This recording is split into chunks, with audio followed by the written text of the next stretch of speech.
Tell you one thing, T. I'm getting too old for this nonsense. Oh, it's a setup, it's a setup, it's a setup. Oh, it's a setup, it's a setup, it's a setup. Oh, it's a setup, it's a setup, it's a setup.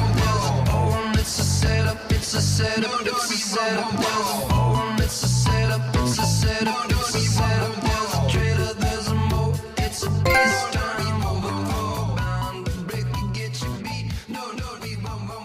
Welcome to the Creeper Show. It's AJ Pateras. And Aurelio Martinez.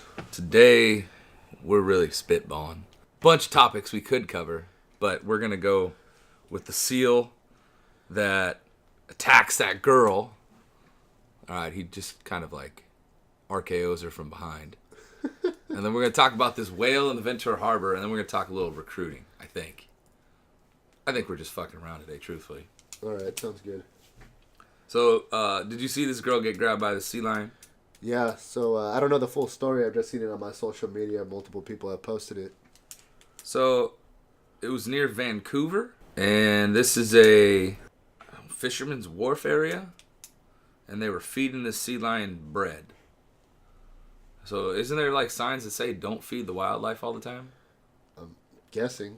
I don't know. It says sea lion actually attracted a lot of attention from visitors, including this young girl. She and her family, I guess, they came, started feeding the animal bread, and then whatever it was, and the animal was like, yeah, fuck you, tow him away. And the girl went down. If you haven't seen the video, he grabs her by, like, the dress. You can kind of hear it in the background. But he's just chilling like a little water dog does. And then next thing you know, snaps at her, she laughs, and he's like, nah, I ain't playing around. She sits down on the edge, and he's like, gotcha, bitch. Takes her under. And down she goes, and then the dude just like jumps into the water, grabs her, and they freak out. So my question is, if the sea lion or seal snapped at her, why did she sit down near the edge where he could grab onto her? Yeah, because humans are stupid, I think, is the best answer. I don't know, like, if you were looking at something, and then, for instance, if you were looking at a dog and you went out to pet it and it tried to bite your hand, you wouldn't just turn your back and sit down next to it, because likely it's going to snap at you, right? Correct. That's exactly what happened. So, and they're like, oh, ha, ha, ha, ha, ha, like, oh, funny. So are they going to take the sea lion out like they did Harambe? Nah, dude, this is like Fisherman's Wharf style, dude. This thing went back to the water and just chilled. Well, that's went what back to nature. They can still catch it, though. Man, why? Harambe, bro.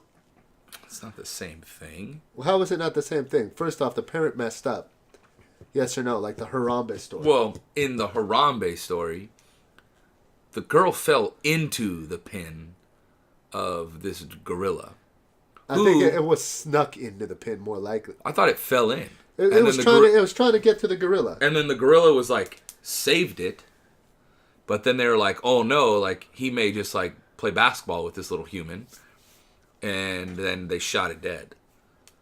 In this case, this was like going out to the pier or something, and the pier was like lower in the water, and there was a sea lion, and we're feeding it, and then next thing you know, he comes up and like choke slams a person. You know, it's not the same. Like it's not as controlled. No, it's not as controlled, but you could still catch it, you know? But still, you would think like, hey, this thing just snapped at me. Don't get comfortable like around it. Yeah. That just seems strange. Very strange. So, I don't know. That girl went down into the water. Dude went in after her, like, with the quickness. Like Greg Louganis jumping off the top of the freaking bouncy thing that they would jump off of. Divers. Not anything else. The diving board? Yeah, that thing. So, he jumped in, leaves his glasses floating in the water, and then the seal was like, gotcha, and pop smoke.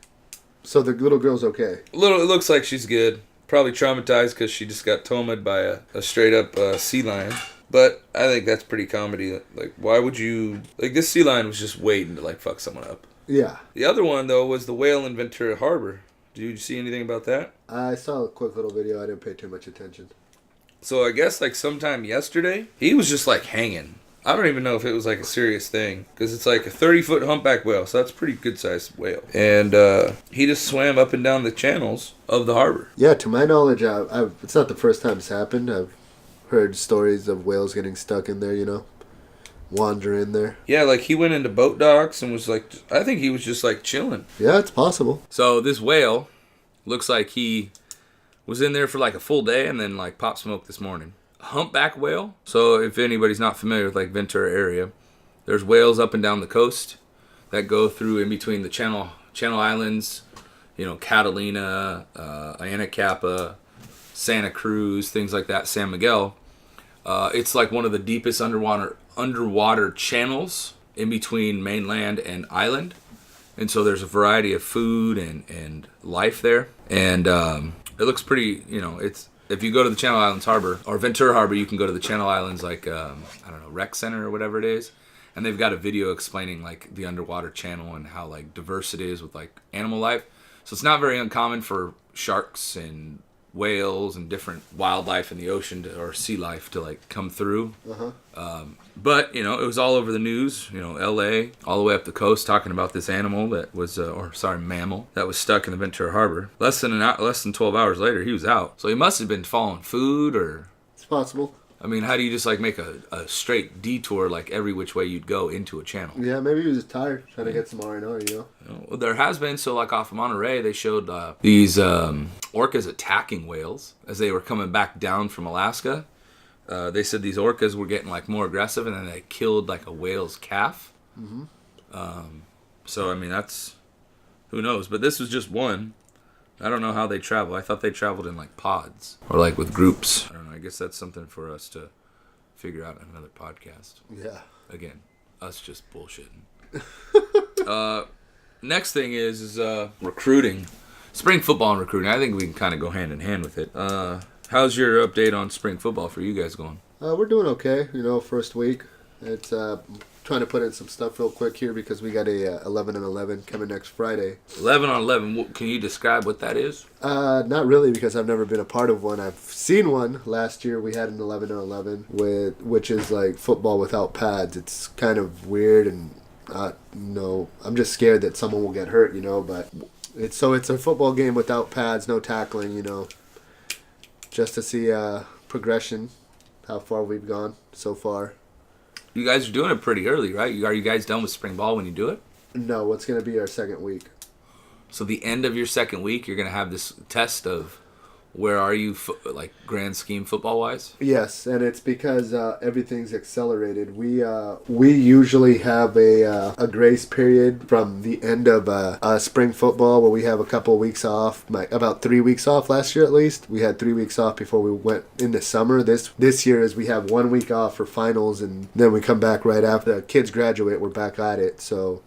Then we only have 3 weeks. Then we got a long period before fall ball starts. So everything got accelerated. I don't know if it's because the games got pushed forward or if there's more games. But yeah, we're doing 7-on-7 and this 11-on-11 during spring ball, which we've never done before. Do you think you guys are prepared? I think we'll be okay. It's like you said, it's new and it's very soon, and I got to put in stuff a little bit quicker, but I think this group that I have will pick it up. We're doing okay. I've already put in 2 coverages, and they're doing okay with it. What about up front stuff? How much have you guys been able to get in yet up there? I put in 2 fronts, 2 blitzes. That's not bad. I know we did 11-on-11 last year, and it was we went to Valencia first and had never done it before, and then they had done it previously to us being there. They didn't run the ball very much. They threw more screens and passes and stuff. So it was a good look to run your pass rush, your stunt game, and then just kind of vary your coverages against another opponent. I like it. I've been trying to schedule one up there with a couple different schools, and the struggle I'm running into is the schedule that I want to run, where we have our back end off, like you guys do, that last 3 weeks of July off. Most schools don't start until then and then take the back end and continue to practice, which is good and bad, I guess. But for me, the bad part is now I don't have as many teams to freaking schedule stuff with in June because they're all in their dead period, which makes it a challenge because if I want to actually come south, I'm out of luck. because then I got to drive an hour or so, which I don't want to do. Yeah. But 11 on 11, that's it'll be interesting to see. Injuries, I don't think you'll see many injuries. I think it's pretty good. It's like running, like Indo periods against each other. Like that's how I wanted to structure it. It's like we're gonna practice with another team, and we're gonna run 1-on-1s, or we're gonna run 7. We're gonna run on team. We're gonna do things like that to where you're not competing against your team. You're competing against another team in those environments, and then you just do it based on depth chart. Like your 1s versus 1s, 2s versus 2s, 3s versus 3s, something like that. Yeah, I understand what you're saying, but the thing is like if you're an O lineman or a D lineman, it's hands are gonna get thrown some way. Sure, absolutely. I'm not saying like punch the kid, but like some of the moves that you use to either get hands on or hands off, they're pretty violent if you don't have pads on.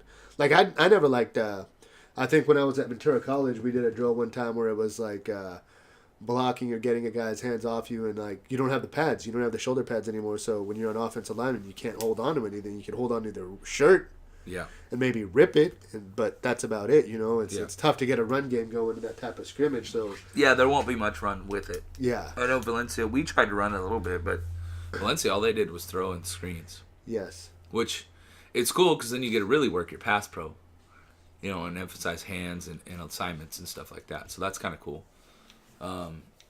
So you said you got most of your stuff in already? I'm gonna put a couple things in that I haven't put in, but just another coverage at least, 1 or 2 coverages before we go up there. I know Pike was saying he pretty much has everything in. Yeah, he's just got, like he said, he just has to get better at it. So he put everything in already. Yeah, I think we're doing good things up there. I think in terms of what they've done in the past, what we're doing now, we've got 5 pass plays, 2 run plays in out of our 2x2 game, and then this week we're going to add our 3x1 game, pass stuff, and then we're also going to add our 2 more run plays, so our 4 bread and butter run game plays, and then we'll probably have about 3 sprint out 3x1 game pass plays in, and then we'll have about 7 in the pocket throwing games, and that's not including screens, which will come. So we should be able at the end of spring be able to play a game. That's how I look at it as if we had to, we could line up and play a game. But how well are they going to execute those plays? Work in progress. I think they're doing things that they've never been asked to do. Even our coaches, I've been very surprised with. I think I've been very happy with our progress so far. One weekend, you kind of look at the film and you're going, all right, there's some good things, there's some mistakes, there's things they've never done before. You got kids trying new positions. We're going so fast. Talking to Pat tonight, and he goes, things are slow. We're not going slow. Like I'm fully committed to being a fast-paced practice, fast-paced program, and so kids that can't adapt to speed. If you slow down your program, and therefore you slow down progress in terms of reaching the speed. And I look at our template for a few years ago where we went really fast. When the kids went up to varsity, it was like, this is easy.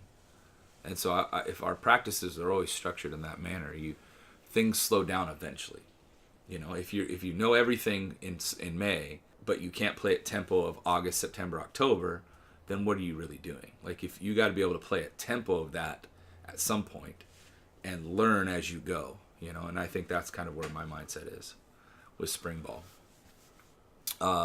So you guys are going to Agora for an 11 on 11. Are you guys doing more than just those, or is it just I haven't been told. Oh, are you talking about? Are we going to do another 11 on 11? Yeah. Not to my knowledge. No, that's not bad. Do you? And you said your concern is injuries. Do you guys wear soft caps? Are you guys wearing any shoulder protection stuff? No, we got soft caps. We just got them in this week. I believe Wednesday. Okay. They get new ones or reconditioned? Varsity got new ones. We got probably some hand-me-downs. Yeah. That's not bad.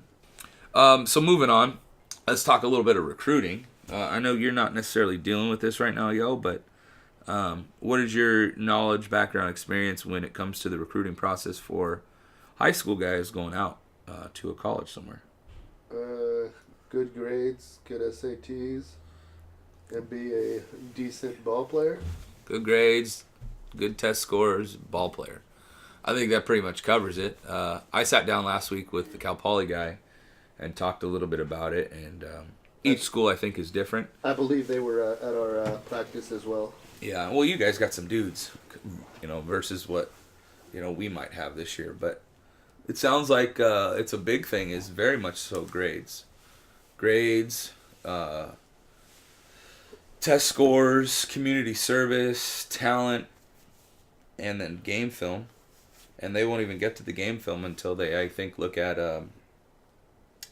SAT scores and grades. I think it's first and foremost, or along those lines. Do you guys have anybody that would likely be going anywhere? I think we have, like you said, we have a couple dudes that they've been looking at. I think there was a rumor, I'm not sure, that Boise was looking at the quarterback. At Girardi? Yes, and really looking at. He was also looking at Thompson, Blanks, and Carlos, if I'm not mistaken. Wow. And that was just Boise? I believe so. Oh, that's pretty good. But I believe Cal Poly was also looking at Thompson this week. At Joey? So Cal Poly's a triple option wing T type team, right? I'm not sure what they run. In my understanding, I think they are. I think they're a 3-4 wing T team. Or wing T triple option. That'd be interesting to see where Joey fits in there. I think academically Joey fits in there. No question on that. I think he was saying like the minimum they'd take would be like a 2.8. It's interesting, we had guys come on campus last year, or this last week, sorry. And I got a message from one of those news people related to it, and wanted to know who and what was being talked about with our kids. Saw this school was on your campus, what kids are being looked at, and it's like, obviously that's great if I could throw out names, but I didn't want to throw out any names. Because I don't know if any of those kids are going to be names that are going to leave our school, Not that I don't want to throw out names, but, I'm still learning the process of what they're looking for. And, if this guy really is interested in what our kids are doing, they could always just come out and watch our practice and see what we got going, and can make a guesstimation of what we got and what we don't have. Yeah, I also believe that some of the guys went out to UCLA to watch one of their practices as well. I did see the picture of that one. Yes. Yeah, that was a few of the juniors and seniors, or soon-to-be seniors, soon-to-be juniors. Yes, I believe so. Yeah, I think it was maybe one junior, and the rest were going to be seniors. Do you think this is probably one of the more talent-rich junior-senior classes combo that you guys have had for a while? Maybe for a while. I don't know. That team that went to CIF had... The senior class was good, but they had some help from the juniors. When we won CIF? No, when they went to CIF and lost to Palos Verdes. Oh, that's that junior class? The junior class had a couple guys. That was last year's seniors. Brock and... No, it was the year before that. It was Austin and Woody and... Right. Those guys were the juniors when we went to the CIF finals. That's right. They had sour wine. Was that his senior year? Yes. Do you think the recruiting process is any different than when you played? No, I don't think so. It's just there's more options out there too. There's the smaller schools that I know nothing about. Seems about the same. I just see more recruiters out now than I did back in the day, or maybe I just wasn't paying attention. Do you think technology has played a part of that? Yeah, big time. Like Huddle. Yeah. That program Huddle now has lets you put up highlight reels and people go and check that out, man, and to find talent that way. It just... So with Huddle being kind of the way the go-to for most schools, like I get emails about like crossover and different media things that would be, I guess, very similar to Huddle, but it feels like Huddle's got the market on video uploading and sending out film to colleges and stuff. Do you think that you could get recruited without Huddle as an athlete or as a football program? You could, but it's word of mouth. You know what I'm saying? It's word of mouth, and people would have to, make phone calls or call people back like in the olden days, where you had someone see you play and give a phone call to someone that knows somebody so they could call somebody so they could come out and see you, Just the titles made it a lot easier. They just had to, like the old school, go and look and see they heard about this dude and go check him out. Do you have any lower level guys that you think that you're messing with now in terms of who you guys are coaching with that could potentially go? Or is that most of those kids up at this point? What do you mean, go to college? Yeah, like kids that would be recruited. Because, most of the time, the stuff you're seeing, underclassmen, oh, this is my 5th offer, or, I just got my 1st offer, and they're sophomores. Do you guys have any of those, or are those more so guys up? I don't think so. I don't know. I don't know. It's tough at Ventura. You don't always get the biggest guys. So it was kind of weird that the Cal Poly guys were watching our practice for a while. It's just because varsity wasn't out there, or maybe they thought we were varsity because our team is bigger than average JV team. And what I think, they're a little bit bigger than an average JV team. Not to my knowledge. Maybe if they put in a couple more years, but like you said, that like a lot of these schools are picking kids up early. Very early. I think there was an 8th grader a couple years ago. I've heard even younger than that, maybe 6th, 7th grade, getting offers from schools like Alabama or SC. I don't know how you evaluate talent as a 6th, 7th, and 8th grader where you're like, oh, he's a dude. He's good. We're going to offer him a full ride scholarship at this point. So what are even the rules against that? Is there any rules against that? You could just offer up a scholarship to anybody. I would have to do more research. I don't know what is what anymore because of how much things are changing in terms of, how early they can recruit, the amount of text messaging they can do to a recruit, the recruiting service programs that are in place now where they're like, oh, sign up on this recruiting thing and pay us X amount of money and we'll get you recruited. Like, that's not, I don't think how it works. I'm the more I'm learning about it as I go through, and I'm going to sit down and talk to one of our coaches who's been in college recruiting the last few years. But more of what I think it is kids getting recognized by film. So like freshman, sophomore, junior year, their talent, their film says, hey, they're pretty good. So college coaches are talked to by high school coaches as they come on campus, and they shell out all these names. And if any of those kids have grades, then they look at their game film, and then if they are any good, or if they look the part in terms of size or weight room and grades and film, then they start to really seriously talk. And what we've worked with, I think, for the last few years is our kids that are probably later bloomers or lower than Division I talent. And so you don't have those as early of offers, for those D1 schools. They're trying to beat the next school next to them. So it's like if they can find a guy early, they're going to give him an offer. And whether or not that kid pans out, at least, it's like fishing, right? How big is your net that you cast to get as many fish as you possibly can? And I think that's kind of how it works. But I think it really comes down to grades, film, and what they did the year before. If they're coming up from JV, it's hard to evaluate talent saying, hey, they're going to be good as a varsity guy. You can get a good idea. I mean, last year, Kyle Holguin, Diego Pierce, Girardi, they didn't know what those guys were going to be. And I'm like, those guys are going to be really good for you. Isaac, those guys are going to be really good for you. They're like, no. And I'm like, I'm telling you guys, like, these guys can play.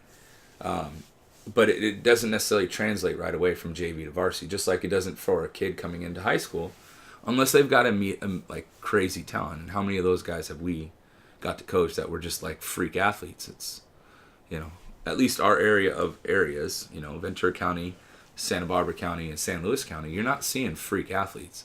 You're going further into like Thousand Oaks and LA where you're going to get better talent, I should say. But it's interesting to see the recruiting process and how people go about it. Anyways, you got anything else for us for the good of the gold? I know we're early today, but we could do a little rapid fire as I was telling you about. WWE had The Rock go on and do some Saturday Night Live stuff. What are your thoughts on The Rock being a 5-timer club in SNL? No, that's funny. I think The Rock, hilarious guy. Was it WWE though, or was it himself? Well, he had one skit. It was himself. He was Dwayne Johnson, not The Rock, but he played a character that he's done before, where they did a promo and it gets personal with the guy he's doing it. Talking about sperm count and stuff like that. Oh, okay. But he was still Dwayne Johnson rather than The Rock when he did that. What are your thoughts on the FBI director going to be speaking in an open forum about Trump and FBI investigation into Russia? Wait, the new FBI director? The guy that was just fired. Oh, I don't know, man. And that's some complicated stuff. I got to do research. I don't want to say too much because I don't know. Just bad timing. We'll just say that. I think it's going to be an interesting forum. That's for dang sure. There's going to be a lot of stuff said that I don't know how much he can say. I don't know how much it's classified or not, but that's going to be an interesting deal. North Korea just fired another rocket or another missile today. What are your thoughts on that? Missiles, where they show it was another test? Another missile test. They say might have gone 500 kilometers. If it did, then it's considered a successful thing. But again, they're not saying a whole lot about it. So who was it? Was it Japan or China had boats waiting on the border right there in case something like that happened? Well, they got aircraft carriers. The U.S. has aircraft carriers in the area. You've got Japan, who's moved ship vessels in there into that area. Some military vessels that are in the area. Ship vessels. That ain't even a freaking word. But ships, military vessels, whatever you want to call them, they're in the area from Japan and the United States, and then South Korea obviously is ready to go. But from what I heard, it's that some of those vessels were there for training, regular training regimen. Yeah, so when I was there, you could train. They would train like twice a year, I think it was. They would do one in the fall and do one in the spring, and it was just like war games. But it would be like, what if North Korea attacked somewhere, and then what would we do? And a lot of it was like computer simulations.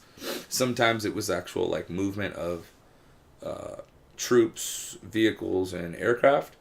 But it was more like simulations, how to do it, how to not to do it. What about wrestling? What do you know? Cavs beat the Celtics twice, lose tonight by 3. I'm not sure how long that series is going to go, but I don't think you Boston just said has a chance. wrestling, and we're talking about basketball. I know. I saw the topic and it popped right up there. So, Cavs lose Game 3 today by 3. Would they win by like 40 the other day? Yeah, they were up early today too. I And then think 20. You got who else? You got the Warriors up 3-0 against the Spurs. Because Ginobili got thrown weight in the face. So apparently it's going to be 3 years in a row, Cavs versus Warriors. I don't know how many times that's ever happened. Cloud Computing wins the Preakness. So there will be no Triple Crown winner in the Kentucky Derby Preakness Belmont. There's only been one Triple Crown winner since, 1970s, and it was just like last year or the year before. Wrestling, Jinder Mahal beats Randy Orton for the WWE Championship. If anybody follows wrestling, Jinder Mahal was like a jobber. Like just a dude that wasn't getting over. He went and had to have been juicing because he's all jacked up now. And he's now the champion. Beat Randy Orton today, which is interesting. Wait, today's Sunday? What do they have on Sundays? Backlash today. Oh, okay. Was this Ginger Mahoney guy even in WrestleMania? Jinder Mahoney? No, I don't think so.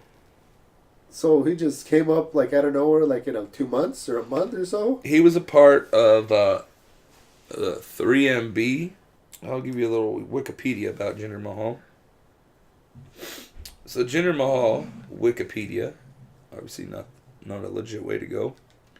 He's Canadian, but he's Indian, born in Canada, Calgary, Alberta, Canada. So he's like a Bret Hart guy. 6'5", 230. He's a professional wrestler.